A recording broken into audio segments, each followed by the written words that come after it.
it's a hard life. It's a hard life, and there's ups and downs. We heard screaming. You don't strike me as a shy personality. No, absolutely no. We would knock heads like this.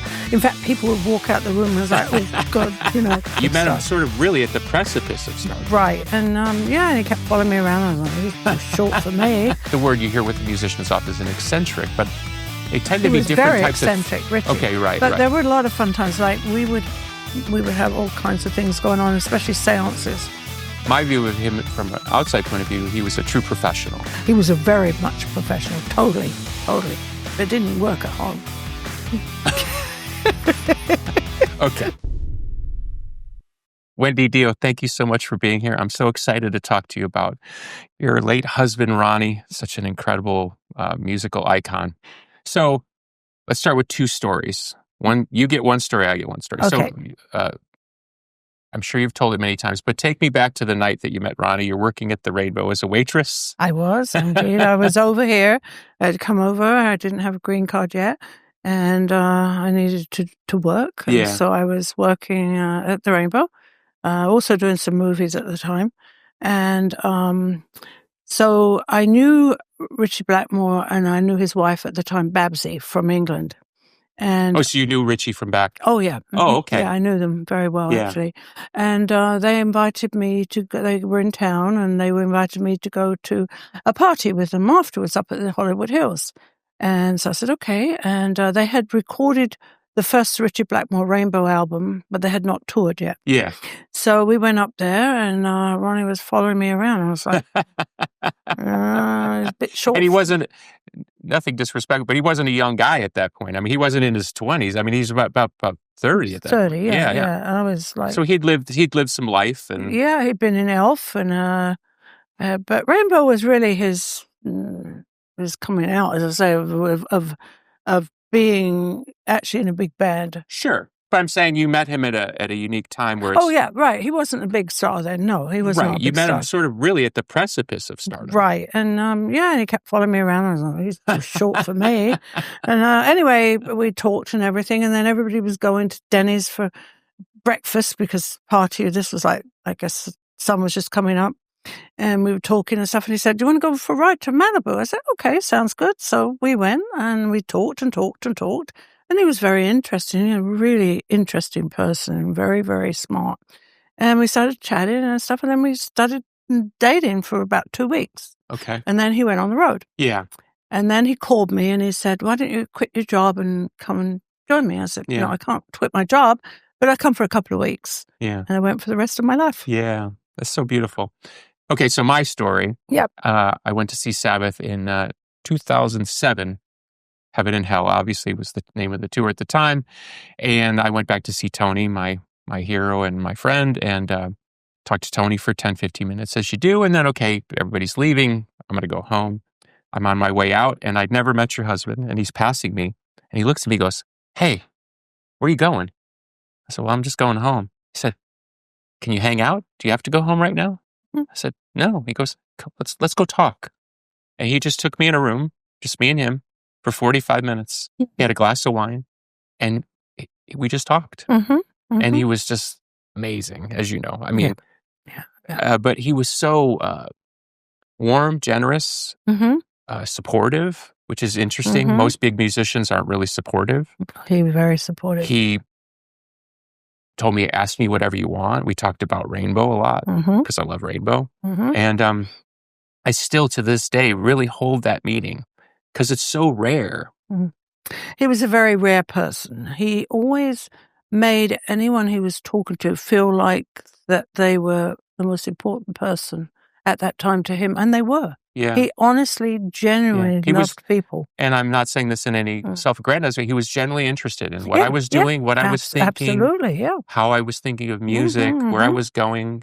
Well, because he was always interested in the next generation of music. Very much. Very, very much so. And even when I did the last Ozzy show recently, I was talking to Lizzie Hale. Oh, Lizzie, Hailstorm about her experiences with your husband, and she said he was so amazing to us. Yeah. He would take time and get in our camper van and want to know what we were doing and what we were, and she, so here we are, these multiple generations, right, where exactly. your husband gave us like a form of blessing, if that's a nice way to put absolutely. Yeah, absolutely. So, yeah, he gave Lizzie, she asked him one time for a piece of advice, and he said, always take time with your fans, because you may not remember it, but they will remember it for the rest of their life. Yeah. Yeah, absolutely. So, when you first heard Rainbow, I assume you heard it basically before it came out, or what was your first impression as somebody who was a Purple fan and who I was knew a Richie? big Purple fan, big Purple fan. Great band. I mean, and I loved it. I loved it. I thought it was great. Did you kind of get what they were after right away? Oh yeah, absolutely. It was more of a blues way of going, and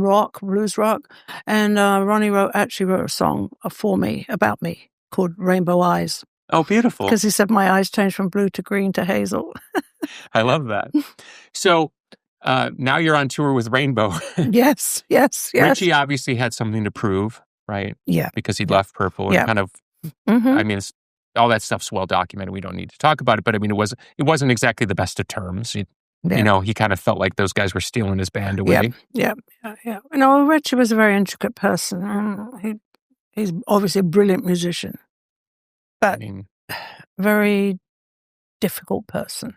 When you say, because I like to say we don't do gossip here. Yeah. But I think it's fair to ask someone who knows him as a person, because I've never met Richie. You hear these stories about Richie being difficult, but is it the difficulty of someone who's strong-headed? Is it somebody because he's a visionary and he's got it his way, or is it just somebody who's just difficult because they're just difficult? No, it's just his way, and I think because of him being such a musical genius, that's what made it like that. I mean, he was so nice to my parents. My parents loved him. He was an absolute gentleman to them.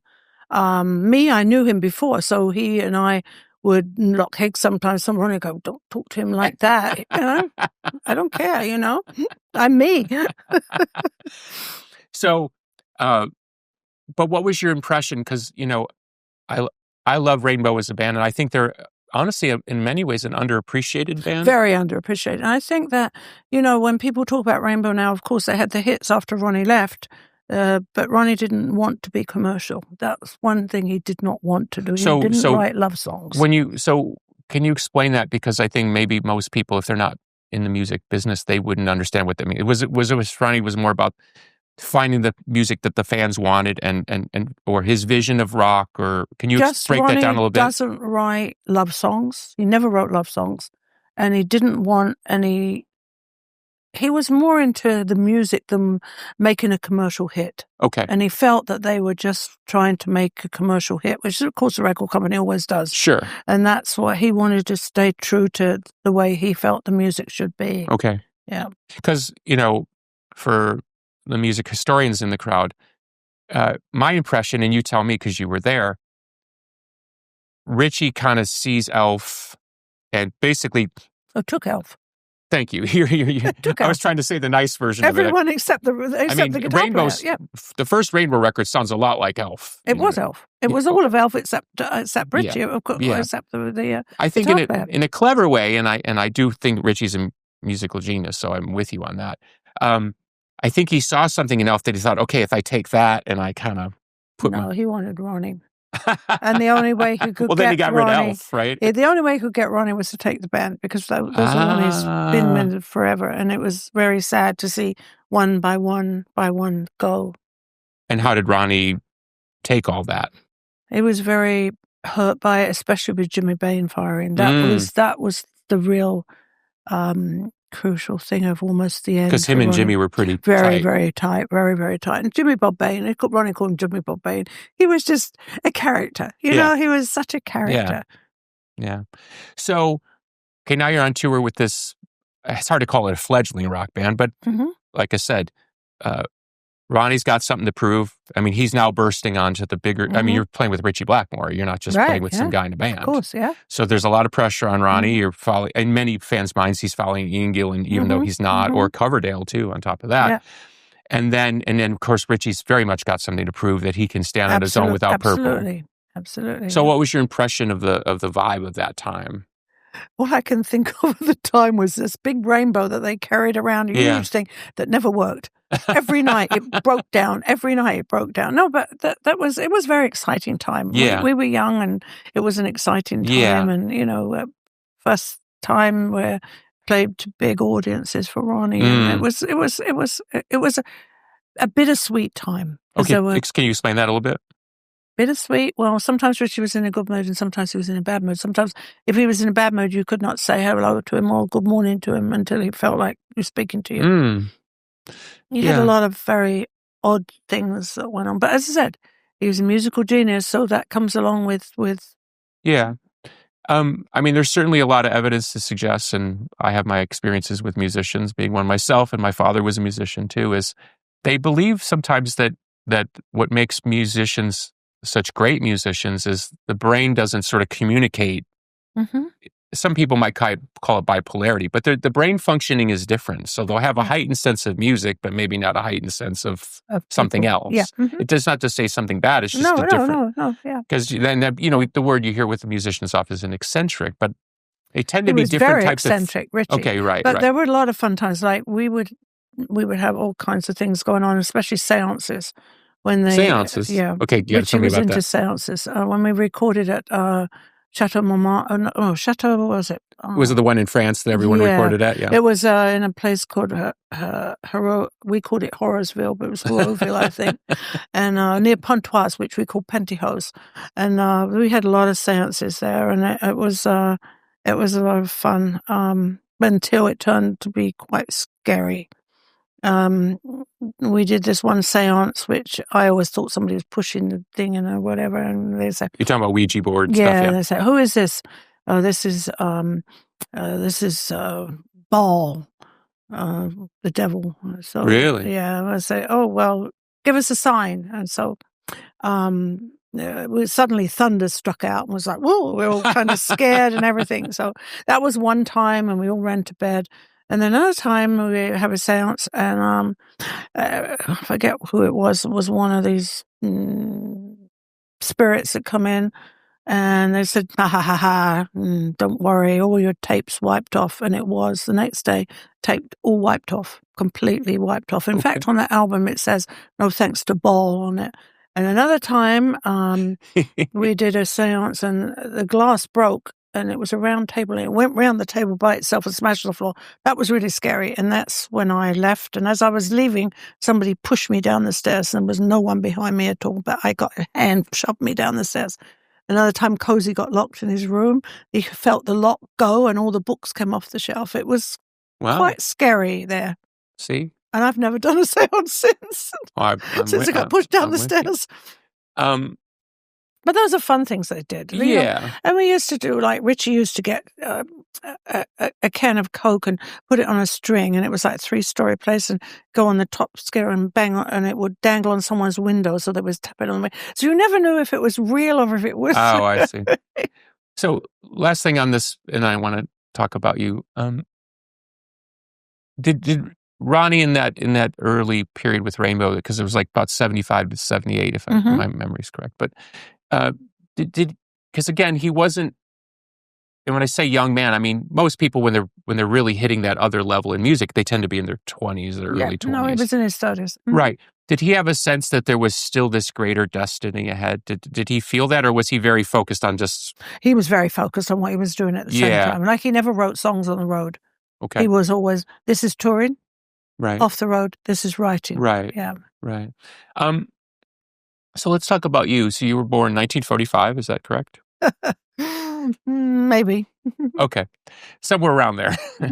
But the reason I ask is so many people that were born in Britain, either during the war years or post-war, they grew up in this kind of very difficult time in England with, there were still bomb craters. I mean, Sharon Osbourne sat in that very chair you're sitting in. We were talking about people playing in bomb craters and stuff like that. Yeah, I played with What's those, your memory of post-war Britain? I remember mostly that because the food was still on ration for 8 years after the war. And I remembered my mother giving me chocolate, which I'd never had before.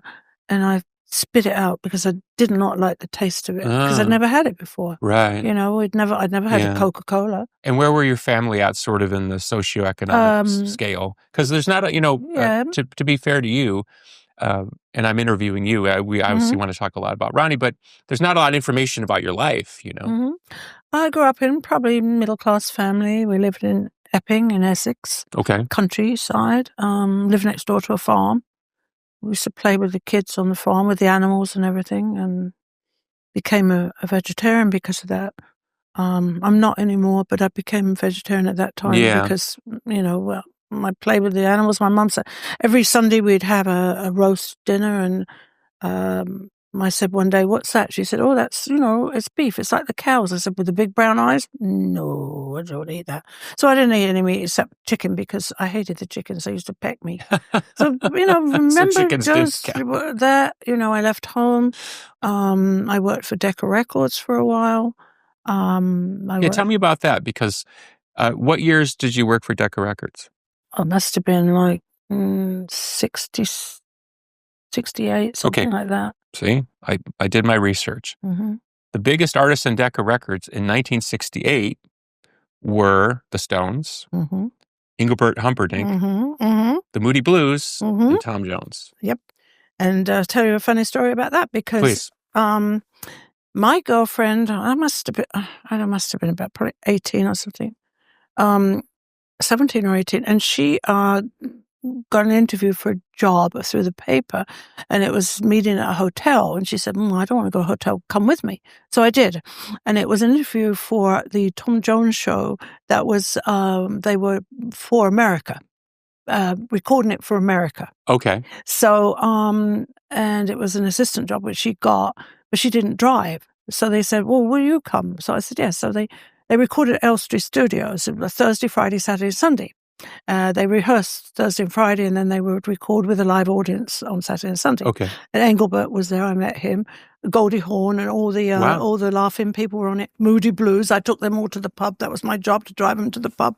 It was and Liberace. Yeah. It was a very interesting. You know, and my girlfriend at the time, how I got into music really was, my girlfriend at the time was going out with a chap from Romford in Essex. In a band called the Paramounts. Okay. Who later became the Moody, Procol Harum. It was Robin Trower. She was dating. Yeah. So, oh, okay. Wow. Yeah. So I used to go to all the shows with them. Did you? Because I always love to talk, because it's such an incredible period of time for music. Did you like the music of the time? Were you attracted to the music of the time? Yeah, I loved the Animals. That was one of my favorite bands.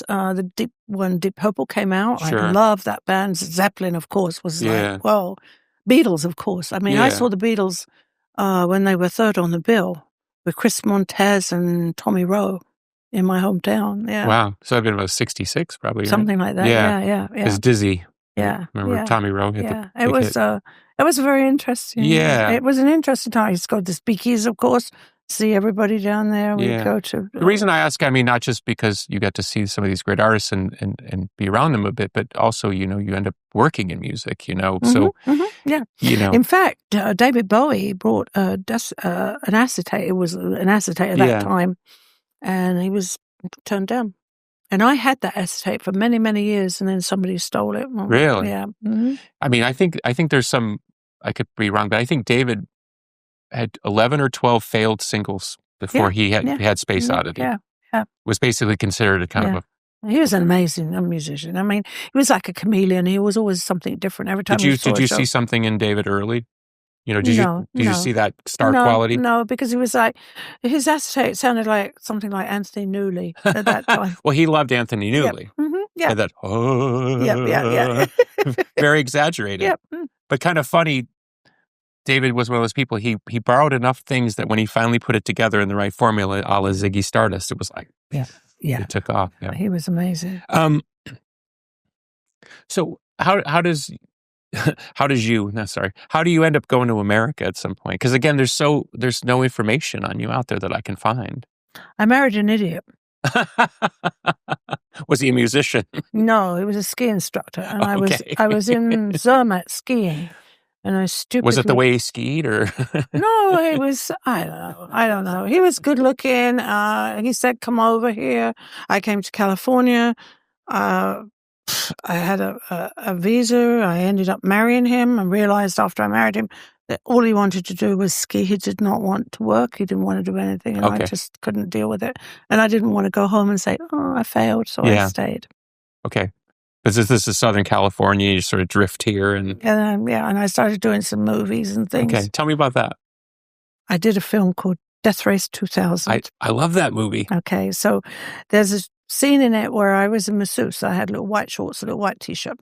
Now I have to go back and see you in this movie. And so I had, when the race came in... was Keith Carradine? Yes. No, it was David Carradine. David Carradine. I got my Carradines. And so my thing was to masseuse when they came in from the ride, right? So there's one guy who I masseuse. He was said to me, I'm not doing these B movies forever. I've written a script and it's going to be huge. And you know who that was? Let's see. Let's take a guess. Sylvester Stallone. Correct. Wow. Yep. And he became a huge star. Hello. Mm-hmm. All right, now I got to go watch you in this movie. I love that movie. I think it's such a fun movie. It's definitely a people still make that joke, if you're going to run over somebody on the street, 3,000 points. I do too. I say, I get 6 points for that one. Exactly. So let's go back to Rainbow for a sec. So obviously we talked about you meet Ronnie. Now you're on tour with Rainbow. It's such an easy thing now to say that Ronnie was a pioneer of hard rock and heavy metal. Mm-hmm. But at the time, hard rock wasn't necessarily, and many people thought it was on the wane. Yeah. So did he have a sense that he was developing something new? No, he just always stuck to his guns. He did what he wanted to do musically. Nobody could tell Ronnie what to do. He knew what he wanted to do. So is that part of why him and Richie... because exactly. Yeah, it was musical differences. Mm. And it's kind of funny because they're both brilliant, so you can't say one was right and one was wrong. No. Richie wanted to be more commercial and Ronnie didn't. He wanted to stick to his guns. He always stuck to his guns. And I think that's why his fans, he's been dead like 15 years now, right? And there's still 2.5 million people on his Facebook. We keep it alive, but because he was true to himself. He was always true to himself. Yeah, I went back and listened to some of his early recordings. I have to... An Angel is Missing. Oh, yeah. Mm-hmm.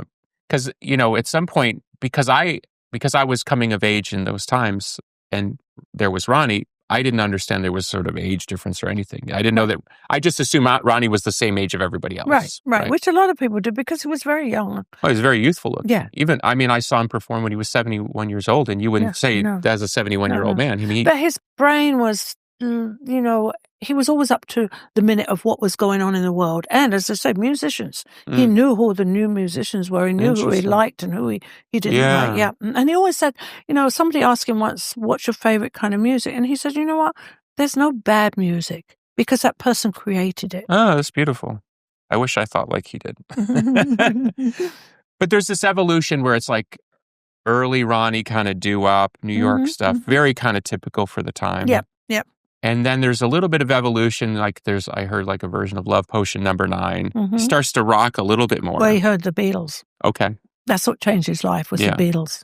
It's amazing how many people saw the Beatles and thought, absolutely. But it's funny because even when you listen to those early recordings, there's Ronnie. Like it's not like you think like he sounds like somebody else. His diction is very... it's very interesting. He's got perfect diction as a singer. He used to read a book a day. Okay. He was and do crosswords all the time. What was in terms of what he was interested in reading about? What was his focus? Science fiction. Okay. And autobiographies. Okay. Mm-hmm. Is there a reason that he was fascinated with those things? Just like to learn, or I don't know. No, I have no idea. I don't know. You were married to, right? Yeah, I don't know what he liked. I know what he liked. I know, and writing music. He was a huge sports fan.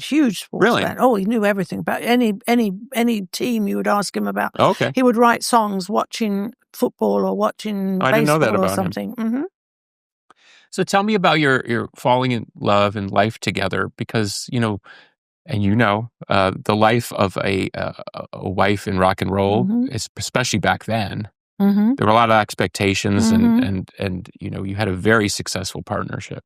And when you dumped to manage him on top of it, when he decided that I was going to manage him. Well, we're not there yet. So okay. Hold on, because I'm and I don't mean to stop you. I'm saying is, it's one thing to fall in love. It's another thing to be with the famous musician. It's another thing to navigate the insecurities. Oh, absolutely. Absolutely. It's a hard life. It's a hard life. And there's ups and downs. We had screaming. You don't strike me as a shy personality. No, absolutely. No, we would knock heads like this. In fact, people would walk out the room and was like, oh, God, they're at it. I was the only person, I think, in the world who could tell Ronnie, shut up. Because sometimes he would get arrogant and it wasn't called for. Particular time when he had flown, this is with his own band, or do you want to take that? No, later? It's fine. Okay. Yeah, he had flown with his assistant to wherever it was we were going. I don't remember where it was, but it was a long way. It was about 10 hours on a bus. And they had sent the bus, but it was a stand-up bus. And we were meeting him. Oh, well, I know. It was a stand-up bus, and the band and the crew and I were on the bus. We were meeting him at the airport, wherever it was. It probably was 4 hours, but it seemed like 11 hours. We got there, and he was having a drink in the bar. And I said, come on, we got to go.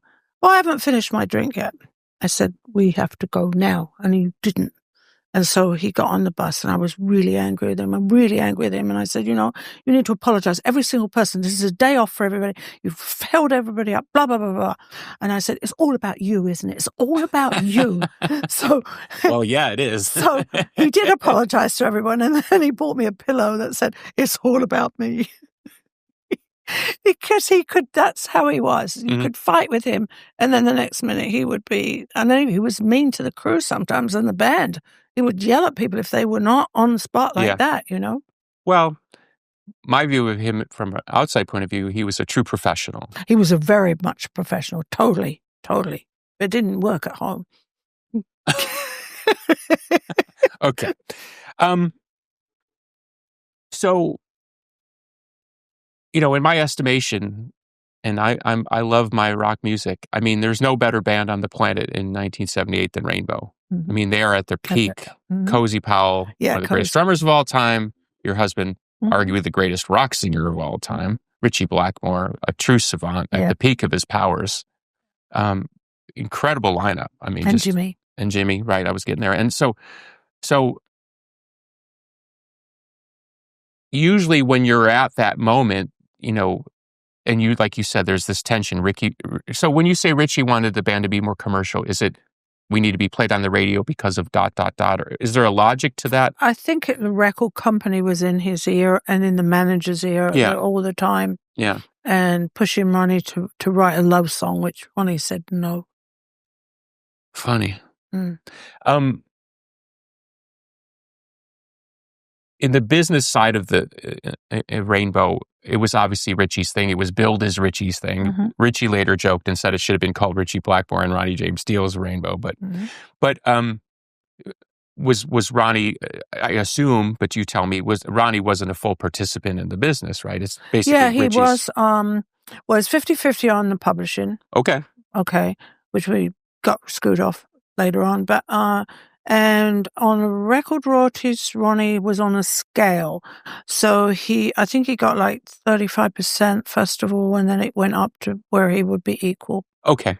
So at least by 1978, he's a fully vested member of the band. The band's very successful. But never got any money. Because? Well, because management, we had a big house in Connecticut. They made us move to Connecticut. We moved to Connecticut. Is that because Richie was living there? Yeah. Okay. We had a big house there, 5 acres. So we had no neighbors. Very lonely time for me. Big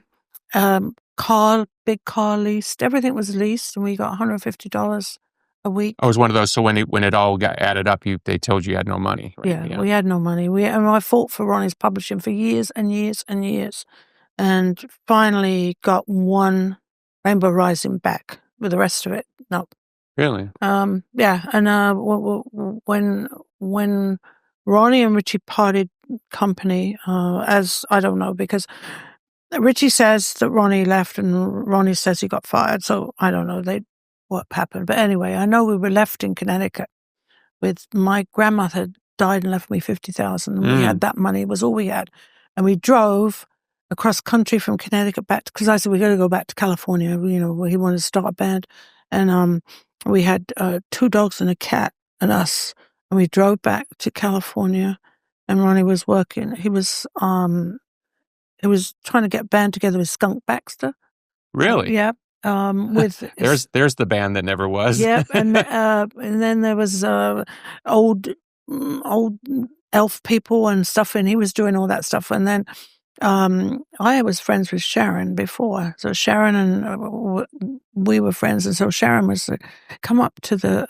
We used to go up to the Sabbath place all the time, and then Tony and Ronnie got together in the Rainbow, and I guess they had decided that Ozzy wasn't able to perform anymore. It was their 10th anniversary. I remember that. And going to be their 10th anniversary. And Ronnie came back and said, you know, we can get a band together with Tony. Oh, sounds good, you know. And then all of a sudden it was, well, it's going to be Geezer's in and Bill's in. I said, Black Sabbath. He said, I don't know if I like their music. I said, we have $800 in the bank. You love their music. And then he did love their music. Yeah. But is it true that Sharon recommended Ronnie for the job? I don't know, but that's what she said. Yeah, I think so. Yeah. Mm-hmm. Yeah. It's a beautiful we used to go up to the Rainbow all the time. Yeah, that's what I'm saying. That's a beautiful thing that people don't always understand about that world. Is there's a lot more closeness goes on. Absolutely. Yeah, it was Don was managing the band at the time. Sure, and he was not happy about it at all. He wanted Ronnie to write and record and for Ozzy to go on tour. And Ronnie said, no, that's not what I do. So he left. And then Don wrote a note and said, I'm done with you all. And so they said, oh, we're out of the management. So that's what happened there.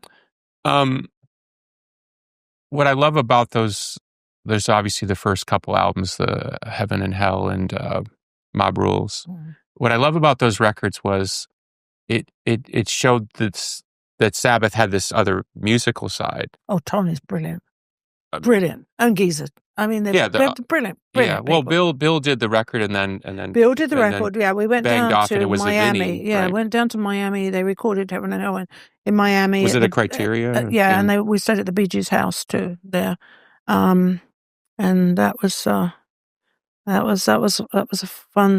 fun time. I'll tell you a funny story about that, which is actually in Ronnie's book that he tells. So when Ronnie was playing in Elf or Elves or one of those bands, they play like cover tunes and they play for hours on end in different little clubs and things. And he was playing in this club in St. George, I think it's called, up in upstate New York. And this guy there was said, oh, it's Dio. He said, are you related to Johnny Dio, the big mafia guy? Ronnie said, yeah, that's my uncle, right? So he said, oh, I'm going to bring him down here. So Ronnie was like, just going to kill himself because he was so scared of it. Yeah. He said he was there, and one night all these suits came in and he was terrified. He said, they're going to find out that's not really my uncle, whatever. Anyway, it was kind of a joke that went wrong. He said it wasn't true. So anyway, they left and Ronnie forgot about it. Years and years went by, whatever. Ronnie, we were down in Miami recording Heaven and Hell. And it's the first time we had any money or anything, because Ronnie was an equal sharing partner. And so we went to this place called The Forge. It's a big fancy restaurant in Miami. I've been there. You've been there. Yeah. Right? So, the steaks, I think, is their specialty. Yeah. So anyway, I had called and made the reservation and we got there and this maitre d' took us to a private room. It was a beautiful room and everything. I know where this is going. They were having food and they're bringing champagne and everything. I said, how are we going to pay for all this? So, because we had just not having any money. Anyway, then Ronnie said, could I have the bill? And he said, it's, thank you. It's from your Uncle Johnny. So he must have been following Ronnie's career and then thought, oh, this is good to say that's his wow, that's nephew. beautiful. Yeah, it was a funny story. Anyway, that was it. We had a fun time down there. That was a lot of fun. And then they went on the road and everything was good. And then Bill was having a real bad problem with his family. He was total alcoholic at the time and it was just awful. And then one day he just left. He wasn't there. We woke up in the morning, he was gone. Yeah. So, but here comes Vinny Appice, and I know that Ronnie and Vinny got on like a house of fire. Well, they're both from New Yorkers. But you see the strength there, even in the relationships. That's what I love to talk about. You know, as fans, we think this person, but what people don't understand is like, Vinny's relationship with Ronnie. Right. Well, they were both Americans too. But also it's the key to so much great music. Oh, absolutely. And Vinny's an amazing drummer. And I love Vinny's just drumming. Fit so well, and poor Vinny, I mean, he was just like, well, in many ways they without trying to be commercial, they kind of became more commercial. Vinny was more of a 80s style drummer, where Bill was obviously Bill Ward. He kind of created the genre of heavy drumming. Sorry, they're apparently dragging a body off at the moment over there. Camp wise, and you tell me, I'm guessing as a somewhat outside observer, but you know, the Sabbath vibe, meaning Geezer and Tony, is a little bit of a lighter vibe than the Blackmore vibe on a day-to-day level. Is that accurate? Oh yeah, Ronnie. A little bit more jokey and silly. Ronnie. Well, the beginning it was really good. Everybody was they were all doing drugs at the time. Ronnie only smoked pot; he didn't do anything else. But and that's one of the reasons why it fell apart the first time. And Vinny didn't do anything except smoke pot. I don't know if he smoked pot, actually.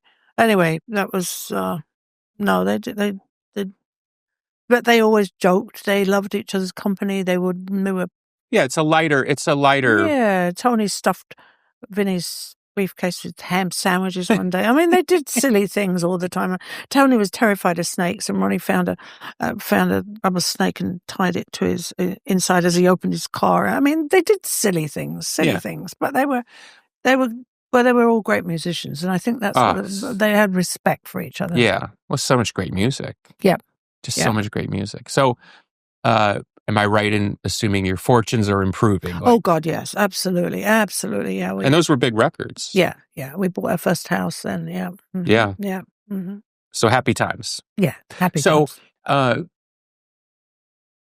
that for me as a fan from the outside, that's where you really started to hear Ronnie's name a lot. You know what I mean? Because now he's in two successful. It was hard for him, first of all, because you know kids would give him the finger on because he's not Ozzy, and he's not Ozzy. But then after that, it just and Ronnie, of course, his grandma used to always do this when he was when he was 5 years old. He'd go walk to the steel mill where his grandpa worked with his grandma, and she would do this all the time, the Moloch. And so, actually, Ozzy always did the peace sign, and Ronnie was like, I can't do that. And one day he just did it, and it was, that was that. The rest is, I remember somewhere along the way, Ronnie got into a whole public thing about the devil horns, and people were mad at him because he said he invented it. And there was like a whole... No, he didn't say it. I know, but I'm saying it's typical... He said he made it popular. That's what he said. Because I don't know what's going on next door. When that all went down, because somebody called me from, I think the BBC or somewhere, and said, Gene Simmons is going to trademark the Malloy. And I said... Gene sat in this very chair and told me that he trademarked the dollar sign. Yeah, well, that's what Ronnie always said. He would trademark that. So anyway, they called me and I said, no, it doesn't belong to anybody. Ronnie just made it popular. Yeah. It's goes back centuries ago, whatever. Yeah. And they said, well, what do you think about Gene Simmons' trademark? I said, I think it's disgusting. Headline, Wendy Dio calls Gene Simmons disgusting. I was like, oh God, I did not say that. Sorry. Now, to make you laugh, hopefully, in the 90s, because we loved heavy metal, and of course we loved Ronnie, the Pumpkins started doing the devil horns on stage and in pictures, and we got for it. You did? Oh, Why? yeah. Because it's heavy metal. No, it doesn't. It belongs to anybody. I know, but you understand, we did it because we loved right. the genre and we loved Ronnie, and it was our way of showing respect. Yeah, exactly. But to alternative music, this was stupid. Well, tell me, I've lived it for 30-something years. But there's stupid people everywhere. So there's pictures all through the 90s of the Pumpkins, and now everybody in alternative music, and I'm not taking any credit. It goes back to Ronnie and But point is we started doing it to piss people off. Because once they got mad, then of course we did it everywhere. And to this day, I'm still doing it. Of course. Ronnie would do things to piss people off all the time. He loved to do that. So, all right. At some point, your loving husband turns to you and says, okay, now you're going to manage. Oh, God. That was... Tell me about that conversation. Okay, so that started actually when he thought that Richie's manager, which actually Bruce Payne, who was actually Elf's manager. Okay. And so Richie, when Ronnie went into Rainbow, Richie said, I don't like our manager. What's your manager? He said, oh, it's great. So Ronnie thought that he was going to continue managing him. But he said, no, he's got Richie now. He doesn't need you. So... don't you love the music business? Yeah. So Ronnie said, you're going to have to do it, right? So, but then, luckily, I didn't have to do it because he got into Black Sabbath. Okay. And Black Sabbath had Sandy Pearlman was the manager, and Steve Schenck. Do you know those guys? I know the names. I don't know them. Yeah. So anyway, they managed the first slot of Sabbath. They managed, right? And then Ronnie left. That's when he formed his own band, and that's when I had to start being management. Before Dio was formed, or as Dio was formed, or after? Where do you start managing this? Before Dio was formed, before the band Dio was formed. But what was Ronnie's logic for asking you to manage? Because I'd rather get screwed by you than screwed by your manager. How much did you take, Wendy? About 20%. I did indeed, yeah, absolutely. God bless you. Because I did business management as well. Yeah. And what happened was when we started with Holy Diver, we mortgaged our house to start because Ronnie said we've got to go out. It's got to be as big as it was Sabbath. So smart though. Yeah. Great call. But I hired the trucks. I hired the people. I did all that. I learned about production. I learned that production managers take a cut back. So, with the band, with the places they use and everything. And so I went back to where Ronnie had used in Rainbow, which were all actually British people. It was like, at the time, Light and Sound Design. It was Tasco.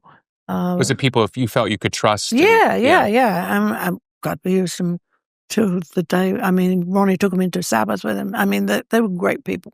Anyway, so I was like, oh, God, I don't know about managing. Well, maybe I should start with some little bands and see how I can do. Sure. So we had Rough Cut, Alcatraz, Cooney, a bunch of different bands. Yeah. So I put those together. In fact, I was the one who found Jakey Lee. I was the one who took Jakey Lee to the interview to get the job with Ozzy. Didn't know that. Yeah. Fantastic. They didn't want anything to do with me after that because don't mess it up for me because they offered him a little bit of money. I said, get you more. No, don't, no. So I backed out of that. But I had Rough Cut, quite good success with them. They could have been Guns N' Roses, but they got too big for their boots. Thought they could manage themselves and started wearing stupid things. This is a Reading festival, right? And they decided to wear red, white, and blue satin. I said, you're going to get stuff thrown at you. Of course they did. But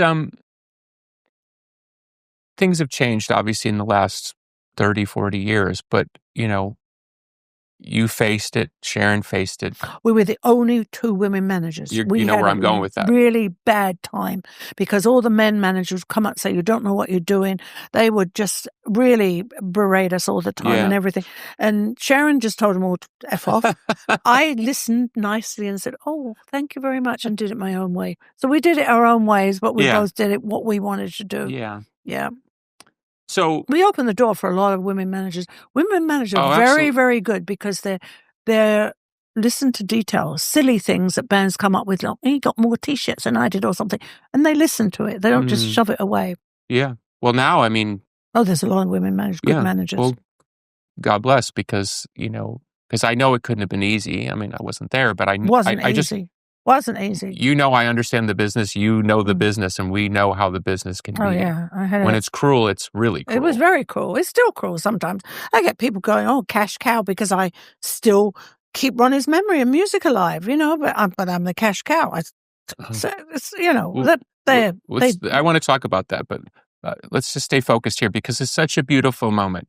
Because I wrote it down because I wanted to make sure. I think Ronnie was 37 years old when the first Dio record came out. Yeah. I mean, that's a very late number to finally be like, it's all about him. Oh, yeah. It's so obvious in reverse because we could sit here and say, well, look at what he did to Sabbath. Look what he did. I mean, the Elf music is very good. We had no idea what was going to happen with that. He wrote Holy Diver, actually. He wrote Holy Diver and Don't Talk to Strangers, actually for Sabbath. Because Ronnie, a lot of people think that Ronnie's just a lyricist. No, he plays trumpet, he plays piano, he plays guitar, bass. Yeah, when I met him the time, we talked a lot about him playing bass. He wrote music. He wrote a lot of those songs are written totally by him. In fact, I interviewed Rudy Sarzo and we talked about Ronnie a bit, and he said Ronnie was a really good musician. He's a doll. That's a doll. Rudy Sarzo, one of the most special people. Yeah. He's a sweetheart. Yeah. So it's your husband. It's your life together. As you said, you're mortgaging. You're not living like rock stars. No. And I wasn't finding socks anymore. Right. So here you are. And then boom, MTV. It felt, I mean, you tell me, you were from the inside. From the outside, it looked like Ronnie just exploded. So they spent, the record label didn't really do much for us on Holy Diver. Classic, right? No. But they did spend some money on making making the video for Holy Diver. Yeah. So they spent like all day with this Holy Diver video. And they had a bit of time left. So they said, well, why don't you do Rainbow in the Dark? So he goes up on the roof at the place we were at. And that explains why that video is so kind of basic. And it was huge. The Rainbow in the Dark. They didn't care about Holy Diver. And Ronnie said, I love that video. It makes me look tall. And Sebastian Bach was telling me, he says, I love those white boots. I had to get those white boots after seeing Rainbow in the Dark. It's Ronnie's fault, yeah. Yeah. So it must have been, I mean, again, you tell me, but it must have just been a really beautiful moment because all the hard work, all the shows, hard work, all the stuff. When the first show we did was, they went out with Aerosmith first of all. We did, I think, 10 shows with Aerosmith, but Aerosmith at that time were falling off the stage and doing all kinds of stuff. And we had Holy Diver was Rainbow in the Dark, something that was in the charts. And I know they were this one show and they went over time. And the crew guy was going to, Aerosmith's crew guy was going to pull the plug. And Steven Tyler said, no. The audiences have obviously come to see them. He was such a gentleman. Anyway, then this guy came to me from William Morris, and he said, Kevin, his name was, and he said, I could get you some good shows. I said, well, William Morris, they don't have anything rock. He said, well, that's the thing. We could be, and actually they opened the rock department because of Ronnie. Wow. And I said, you get me some shows for $10,000 a piece, and I will go with you. And of course, we did Santa Monica Civic. It sold out in like 10 minutes. So we did 2 shows. We did a 6 o'clock show and a 9 o'clock show. And then they did a in-store and the kids broke the window. There were so many kids. It was like unbelievable. I remember the first time Ronnie we played Antioch and somewhere. I thought cows were going to come. It was out in the middle of nowhere. Yeah. And there were so many people there. And I still got shivers seeing him on stage there and thinking, you know what? We did it. Yeah. We did it. Yeah. We did it. Yeah. Yeah. Because Ronnie, that was, I think, why we were successful, because I never interfered with Ronnie's music at all, and he never interfered with my business. That's beautiful. He would complain about things, but he would always. So he was willing to say, look, you. Yeah. Oh, absolutely. Absolutely. Yeah. Because you assume husband, wife, he's micromanaging a lot of stuff. No. Fantastic. He hated doing interviews. He'd always do them and he'd be fine, but he hated doing them. And it was like a hot potato. Like the tour manager would say, this is important. You better talk to him. So I talked to him and we have this big fight on the phone about him doing this interview. And one day I said, Ronnie, look, I've got 10 minutes. I'm busy. You always end up doing it. Why do you make me go through this? He said, I have to suffer. You have to suffer. So your life basically changes overnight after all these years of hard work. Yeah. And we bought the other house. I got the house. I bought that house in Encino, which I still live in 1985. And that was, Ronnie goes, I don't need to live in a big house. I said, well, I do. So we got the house, which everyone calls the castle. I've heard about the castle. I've not been to the castle. I'm not asking for an invitation, but I've heard about the castle. Mm-hmm. Then we went at that time. Because, everybody talks, right? So when you're a kid in the music business, you meet somebody and go, Ronnie, he lives in a castle. Mm-hmm. So in your mind, it's dragons and, that's what he had. We went to England at the time. We brought back 2 semis full of stuff. Cathedral windows, antique fireplaces, flooring. I mean, you name it. It's there. It's right. It's there. The bar, the bar is very famous. We bought the bar from a pub in Epping, an actual pub bar, like and we had that installed in the house. Yeah. It's everybody loves the bar. So when I don't know how to define the way to say it. It's like there's personal vindication and there's public. Mm-hmm. And in the music business, public vindication becomes the thing by which you look back and say, you were wrong, you were wrong. Yeah. Was Ronnie, did he feel, okay, finally, like, I'm struggling with the question because I'm not trying to put a bitterness on him or something like that. But, did he finally feel like, okay, I wasn't crazy? Everything. No. He's a very humble person. He didn't want... I used to make him... we had all his stage clothes made and everything else and that. But otherwise, he'd wear sweats. He'd go to Walmart. He'd love to go to Walmart. He'd just go there. Or Ace Hardware or one of these hardware stores. And, he was he never... Sometimes he could be arrogant, yes. Especially in the beginning. He was very arrogant in the news because people they would say about his age and his height. Mm. And he always say, what different? What does it matter? How tall I am, how old I am? Yeah. But they always would get that. And then he'd get really arrogant with people. But my sense of it is he had complete confidence in his voice. Absolutely. Yes. Like an almost, because I don't have that. Okay. So I admire that in him because I see that in him as a fellow performer. But you got to imagine, he came from a working class family up in upstate New York.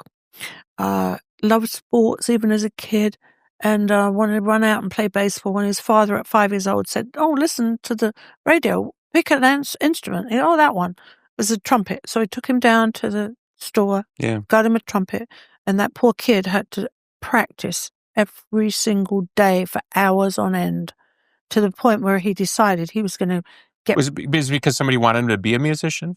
No, I don't know why he did it. Why his father did it, I have no idea. Oh, okay. His father was very. His mother was a saint. His father was very old Italian, like old school Italian. Yeah. Yeah, and he was very mean to the mother. I mean, always like she had to do everything. And I one time bought her a really nice coat, and he sent it back, and he said, "Don't be wasting my son's money on frivolous things. My money." But he was anyway. He made him practice and practice. And Ronnie at the time said he just wanted to go out and play. So he figured if he just did it right, then he would go out and play. And he got to the point where the tutor, he knew more than he did. So he went on to do that. And then he actually played. I mean, he played with like Bobby Darin, and he played with all these people in big bands at that time. Yeah. Well, that was normal back then is a Bobby Darin would tour and they would just pick up local bands. Yeah, exactly. So they just recruit, come play. Exactly. And he was 15, I think, at the time. Or Even something. Bob Dylan played in some of those types of things. Yeah. But, and he always, so that was pushed in him to be successful. You have to be the best you can all the time. And but he had that inner drive. That's just. Yeah, the inner drive, but he also had that vocal where he sing from the stomach because of the trumpet playing. Very much from here, the trumpet playing. All those years and years of that made him... And he knew he could sing. He didn't know he could sing when he had the first band. The singer quit, and he had to sing. And was like, oh, okay. Oh.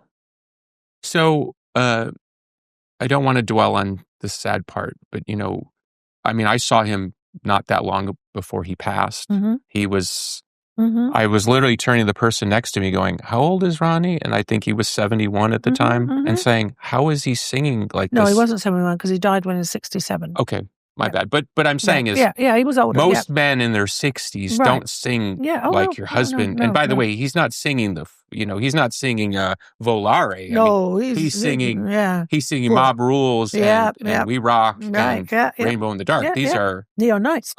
Operatic, like power. Yeah. So you're looking at each other like, how is this humanly possible? So, did he start to feel like, were there signs, or did just one day he just didn't feel right? Like, no. About 5 years before he passed away, he was complaining of indigestion. I took him to a very famous Beverly Hills doctor who gave him heart tests and all kinds of stuff and just said, oh, don't worry, it's just gas. Had I known what I know now, I would have made sure he had. So there was that was that first sign, but didn't get caught. Yeah, and he always had indigestion. He was eat Tums all the time. He would have indigestion. But you see, with things like stomach cancer, gastric cancers, and pancreatic cancer, there's not really any signs until it's too late. That's why I've got the cancer thing that I promote now with early detection. You want to talk about that a bit? Sure. Please.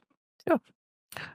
We started that when Ronnie passed. I'll tell you about when Ronnie passed away. Okay, so we found out that he was not feeling good. He finished the tour with Sabbath. That was my happiest memory that I have now, is that he went back with Sabbath and did that Heaven and Hell tour. Yeah, it was thing, because and it was great. And everybody loved each other. Everybody was back to loving each other, having fun, really enjoying themselves. Everybody pushing each other to the limit because they were all such good musicians, and they created Bible Black, all those songs are really good songs, and did a great time, and had a really fun time. I was going to go out and do another album. Yeah. Okay, so they stopped them because Vinny had something wrong with his hand or something. He had to do something. I don't know, whatever. They took a break, and Ronnie wasn't feeling good at all. And that last tour, he wasn't feeling good at all. And so I took him to my just local doctor, actually. He did a blood test, and he called me back and he said, Wendy, it's not good news. I think we need to do an ultrasound and a colonoscopy. We did all that. And Ronnie didn't know, and he said he's got stage 4 cancer. Wow. And I said, don't tell him. Don't tell him what. So I spent the whole weekend trying to find out the best oncologist I could find at what hospital. And they said that MD Anderson, but I couldn't get into MD Anderson.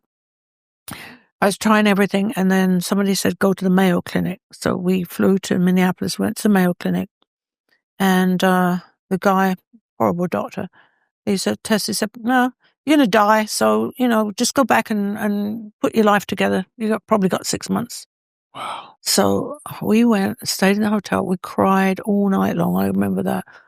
And then I got a text that from MD Anderson that we could get in there. With Tony Martell, who we'd done some stuff for him before, and giving him money and stuff.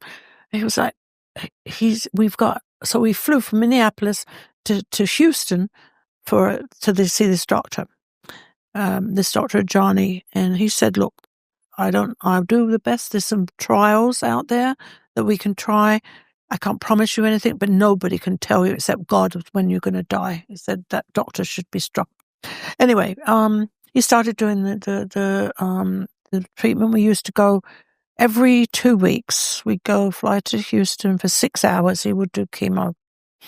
And, there was a kid there, 19, that was there. And Ronnie spent more time caring about him than caring about himself. It was really, and we used to skip down the halls going, we're going to kill the dragon. We called it killing the dragon. And we never, ever, either one, had thought that Ronnie was going to die, because he did very well. 3 weeks before he passed away, he was getting an award from whatever award it was, the Golden something. And then, but I just feel sometimes they don't want to find a cure because they make too much money with things. Because I know for a fact that at one point Ronnie lost the eyesight of his eye because it had metastasized up there, and his hand was like this. And I took him to an optician, a specialist, and he said, "Well, there's nothing we can do about it." Because he said, "But there's another specialist. Let me see you in a couple of weeks." I said, "Okay." So we went to Houston again, and they tried a new drug called Avastin. I'll never forget the name of that. We got off the plane, and I said, "I think I can see better in my eye." My hand stopped shaking, and we went to the opticians, and he said, I can't understand this. Your sight's back. I cannot understand this." And then the next time we went there, the Avastin was taken off the market. But, anyway, we did that last show, the last award thing, and